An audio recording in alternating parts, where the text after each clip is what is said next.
Welcome back to the second part, part 2 of this series of some no-shield Dark Souls. So this episode largely consists of my vendetta against the Black Knight, which I decided definitely needed killing on the basis that never killed one before without a large shield. So there will be some slaughtering of the same mobs as before. Without giving too much away, this may happen more than once.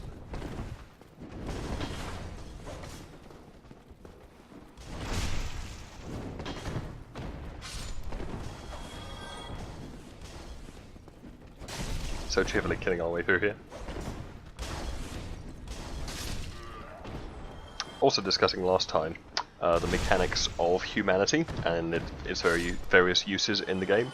So kindling, as we discussed, is obviously one of them. Boosting bonfires to get you more Estus is very useful. Becoming human for multiplayer is exceptionally handy. And there are various areas of the game in which, various bosses rather in the game, which while the game doesn't tell you, you can, if you're human, observe summon signs, as Solaire mentioned. He said you'll see his summon sign as distinctive. If you're human, you can spot those before boss encounters, and you can quite often bring in some help. Now sometimes you have to do certain things during the game to make that possible, so you may have to have helped out a certain NPC or done a certain other thing. But that is something that's definitely available to you. This was actually the first time that I fought. Well, actually, yeah, there will be some occasions later on, which certainly one of the videos I've already played but haven't recorded the commentary for yet. Whereas the first time I actually fought that boss in some time without taking the cheating easy option and just using allies to assist.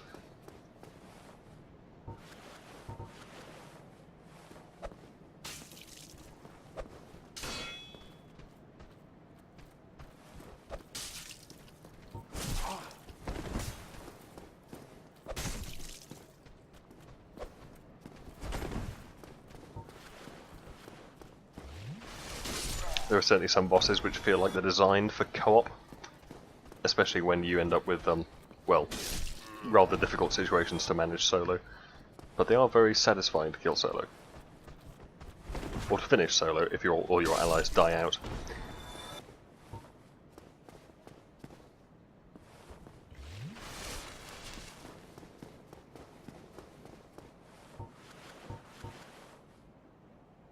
So back to the Black Knight.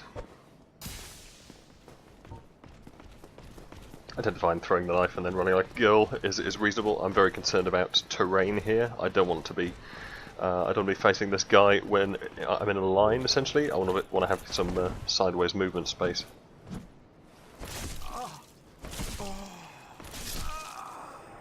So that went well, as you can tell.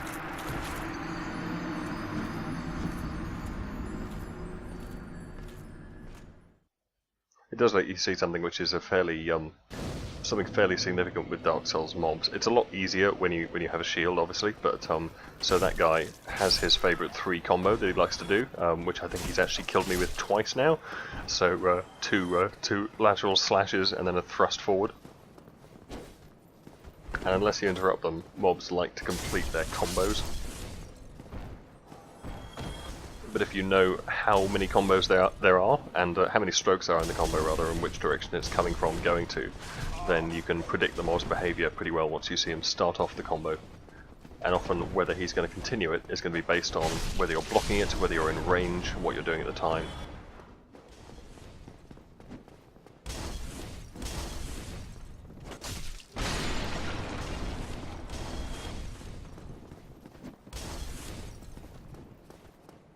Clearly this playthrough I ran out of patience with the safe method of doing this. You can see I had to dodge a firebomb there. Get a couple of hits in, get out of the way, don't stay too stationary because they just will firebomb you from range.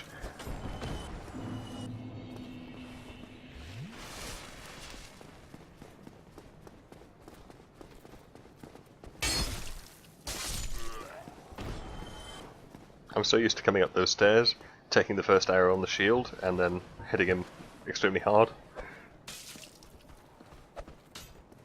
But no shield, so... And again, that guy with a shield, you just block his blow and then kill him. That's pretty elementary. in their standard kick and then right 2 attack. So weapons do have, as I think I've alluded to, different attacks. I seem to be quite fond with this longsword of its, you've got your right 1 attack, which is your quick, repeatable, often goes into a little combo of your own. And then you have right 2, which is normally a strong attack on the right trigger on a controller. And that tends to be a lot more impressive, it tends to be slower, it's more stamina draining, but does more damage, generally speaking. Some weapons are thrusting weapons exclusively, in which case every stroke is a forward stroke. Some are kind of slashing or thrusting. And those are more likely to use 1 as the right 1, your primary attack, and then the alternate as the right 2. Still trying to parry.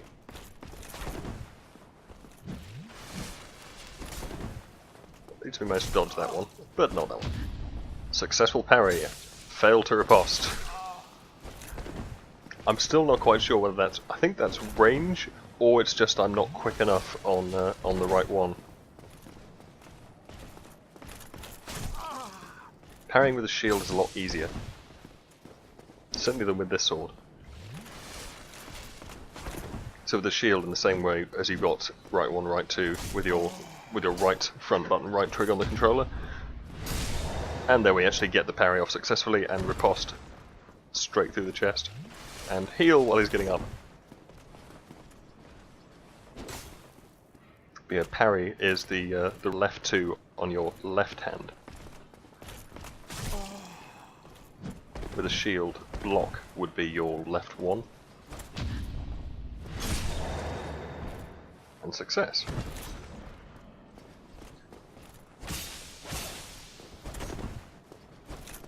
So quite often with the shield you'll wander around the game just holding down the right trigger. That really didn't go as well. Holding down the left front rather, as you can wander around blocking quite happily, and it's generally not a bad idea because you never know what's around the corner really.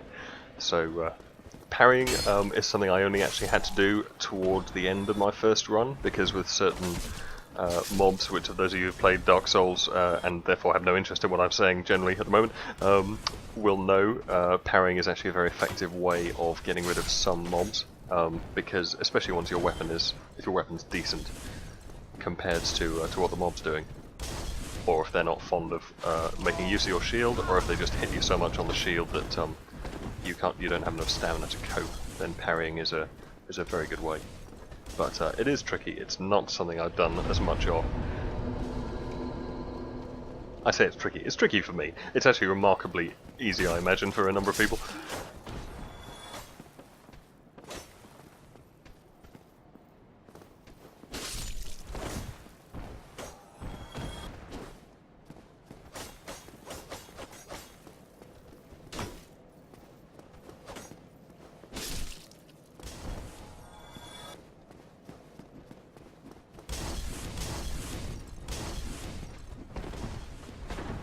Once again, not taking the safe option. So again with a shield, normally here, I'll walk literally into the doorway, just there, just out of range of the firebombs, take the first hit on the shield, counter the guy who runs up to you, and then you can move into the room, take the guys one at a time. I cannot seem to get a parry off in that doorway with this sword, as you may have seen several times now. It just doesn't work. The trouble with this sword is it has a very long parry animation, but it has the same sized window of opportunity, the same parry window as other weapons, and I'm fairly convinced, having tried it with this a fair bit, that its initial swooshy movement doesn't actually consist of any sort of parrying. Different weapons, different shields have different sort of parry windows, in the same way that different weapons have different attack animation durations, different hitboxes. That was such a terrible parry, and he's hitting me with a shield. How am I going to parry his shield? And that was just appalling.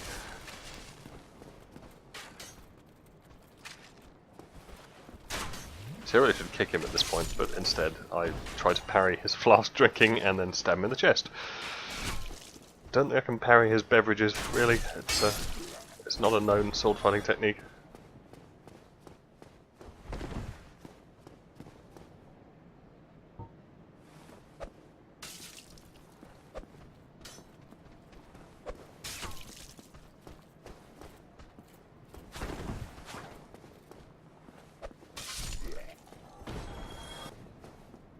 I'm not quite sure what the point of that was. I could just have hit him with metal. I'm feeling I may have been feeling wussy after completely screwing up the previous combat.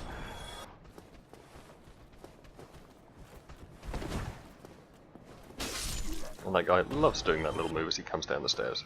He just likes it. Down to 3 Estus. Don't really see a problem with that. It's only 1 Black Knight. How could I possibly need more than 3 Estus drinks?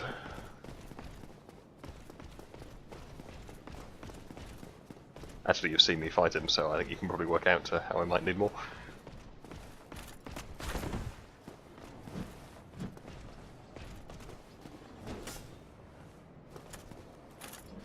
So I'm doing quite a nice job here of trying to back myself into a corner.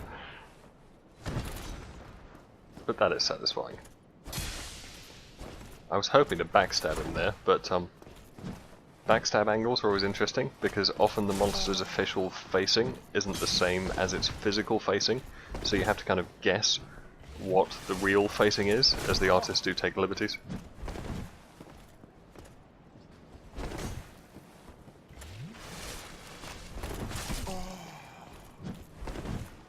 And I really need to remember that that attack, his sort of distance lunge, does actually have very good tracking. So different attacks from different mobs have different tracking, so you may be able to circle round and dodge. And that was pretty fatal. But some hits will track you, so the mob will literally turn to follow you, and the hits will follow you wherever you go.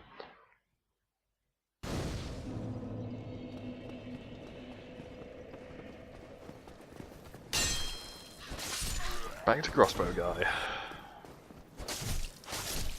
This sword's standard attack is also quite a wide swing, which means it does seem to have an awful lot of a very large propensity of hitting scenery.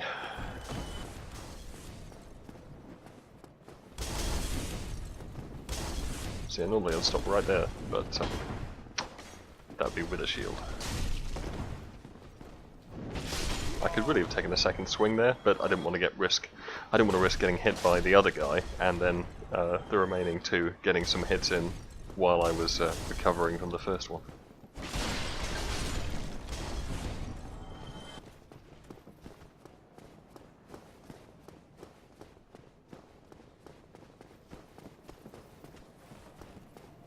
If you've never played Dark Souls before, it may seem rather tedious repeating the same mobs over and over again, but it is actually quite satisfying when you're doing it. Once you know that you do stand a good chance against each mob, it gets a bit tedious if you keep running back to the same boss. I mean, some bosses I must have done 20, 30 attempts on on some occasions before I actually figured the boss out, because you've got to learn what their moves are, what they're going to do, and so there's a lot of running back, a lot of repeated killing. And you can't just wade through them, not without losing health and wasting Estus, therefore.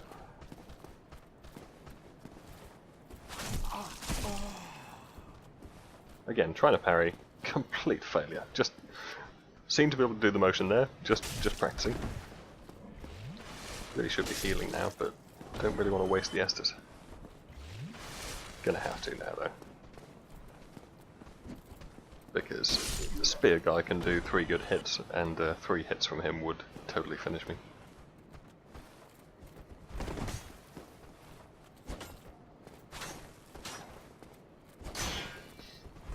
So that guy does like his two attacks, a break, and a second attack, a third attack.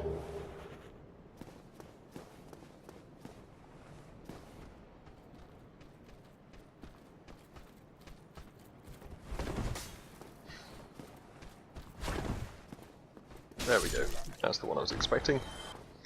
I know his recovery time's quite long after that, so right to attack. Straight in the face.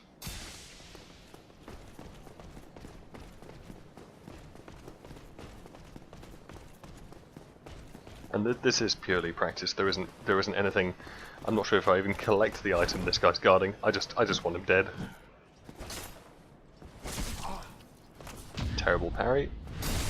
Finally. And drink.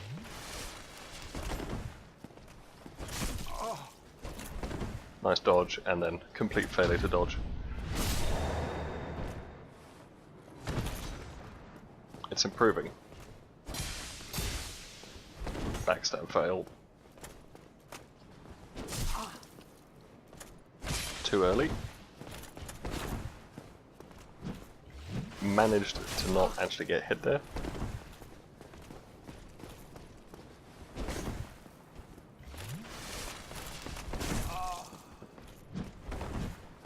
Definitely has good tracking to his right, that blow. That's not so good. So one or other of us is going down here.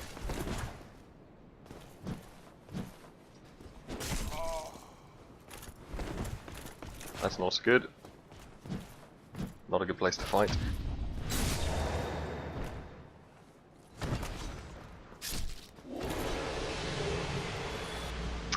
But finally, Black Knight, about 6. Guy with no shield, 1.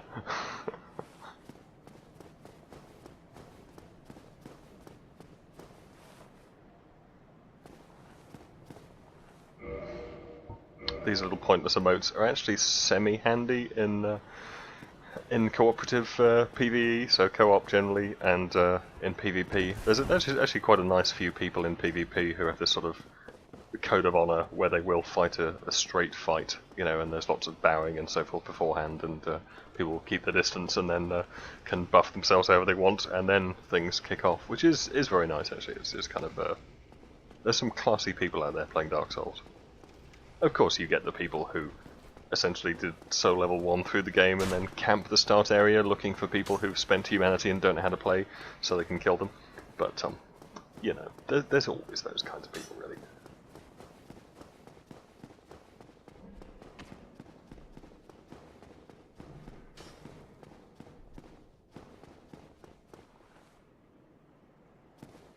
This is where I realise that there's an extraordinarily large dragon, and I have about 2 hit points. And I know he's going to breathe fire on that bridge, so, and if I were to go that way, it's kind of run back to the start. So, it wouldn't end well for me, and I have no Estus. Now I could spend a humanity here and actually get a full heal, but instead, homeward bone, back to the bonfire.